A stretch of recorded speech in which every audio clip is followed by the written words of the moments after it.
That is at the heart and soul of the Republican bait and switch. First, they promised the American people that they would drive down the high cost of living. They've lied. Second, their true goal is to enact massive tax cuts for their billionaire donors and wealthy corporations, which is at the heart of this budget proposal.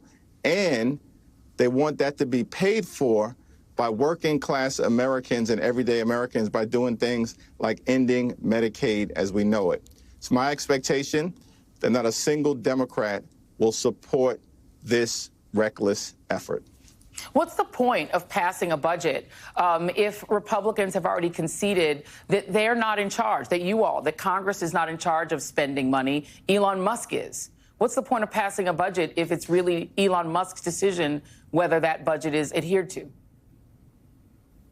Well, what the Republicans are doing is they're using the budget reconciliation process that requires, of course, a simple majority vote in the House. Right now, there are 218 Republicans and 215 Democrats.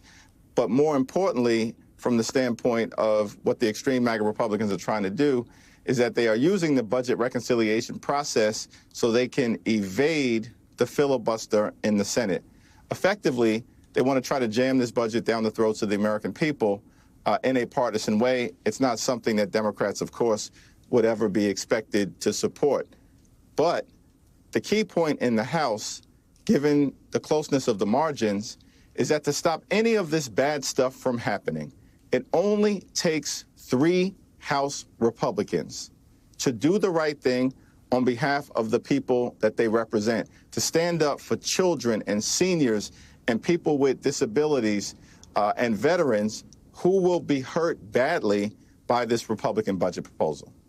But we've seen, Leader Jeffries, that there aren't 3. There aren't any. If Donald Trump announced tomorrow that he was selling the United States to Vladimir Putin personally and that we will now be owned by the Kremlin, every single Republican would say, yes, sir, and vote for it. We already have seen their behavior. We've stopped, I think most of us have stopped expecting any different behavior from them. So the question to me is the leverage that Democrats have at this point is coming up in March, and Republicans have never been shy about using the debt limit to hold Democrats hostage.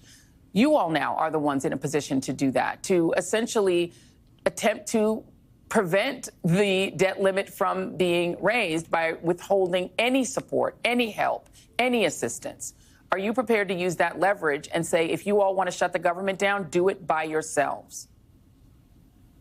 Well, the Republicans have the responsibility to fund the government. That's clear as it approaches the March 14th deadline. With respect to the debt ceiling, we already rejected a Republican effort in late December to try to give Donald Trump a $4 trillion blank check by suspending the debt ceiling for either 2 to 4 years so he could enact the GOP tax scam. Democrats are on record rejecting that. We did it in December. Now, with respect to when we will actually hit the debt ceiling, that is likely to come at some point as early as June 1st. It could come as late as August 1st. So that's an issue that we'll have to tackle in a couple of months. Are you willing to help them raise the debt limit at all? Why not just say no? We've already said no, Joy. Okay. That's good to hear. That's good to hear. There is some reporting, Axios reported, that the leadership, including yourself, have taken some annoyance at groups like Indivisible and other activist groups who have organized protests that have also resulted in a lot of phone calls into Democratic Party offices. Why would that annoy Democratic leadership? It does feel like the energy that you're seeing at the town halls for Democratic and when Republicans do bother to talk to their constituents is real and it's genuine. Why would that annoy leadership? It doesn't annoy leadership. I think that we've been very clear. In fact, we work regularly with advocacy groups to make sure that we are in lockstep as it relates to pushing back against the extremism that's being unleashed against the American people. That was, as I understand it, a report that was filled with anonymous sources. Not a single House Democratic leader, myself included, is on record making that observation because nothing can be further from the truth.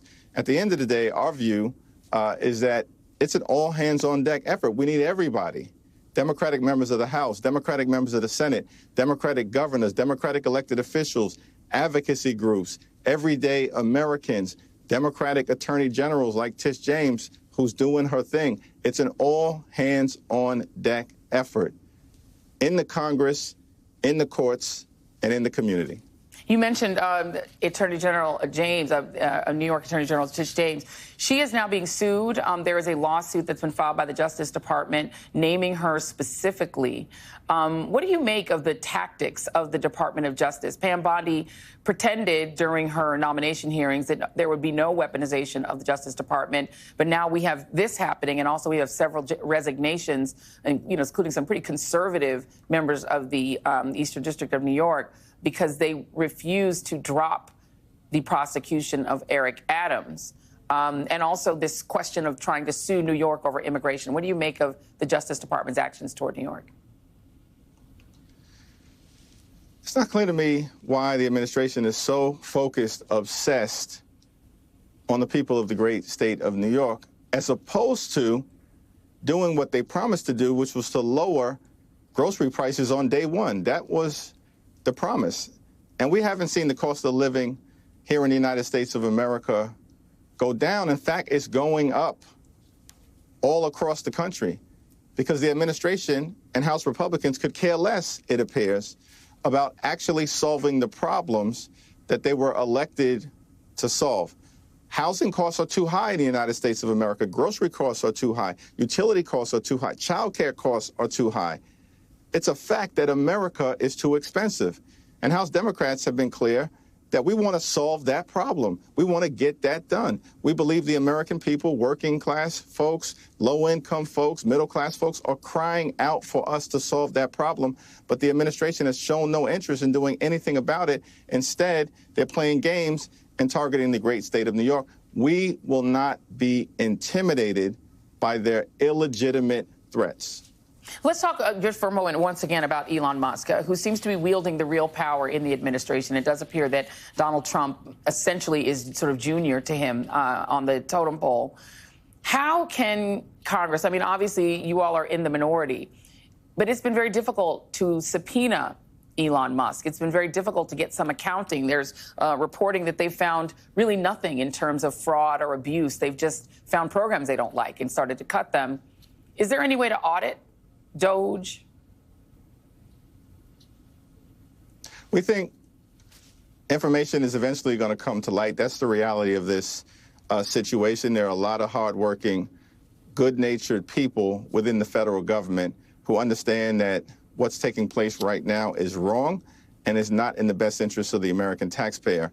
And we also believe that through the courts, where there is legitimate authority that can be granted in terms of subpoenaing information, that you are likely to see a lot of the things that we're concerned about eventually come to light. The reality is right now, there are more than 55 different lawsuits that have been filed in defense of the American people related to at least 25 different executive orders and administrative actions, many of them related to the unlawful activity of Elon Musk. As those cases proceed through the system sooner rather than later, and the Trump administration has been losing them, we expect that this information will be forthcoming and we can take it straight to the American people. House Democratic Leader Hakeem Jeffries, thank you so much. We appreciate your time tonight. Thank you. Thank you.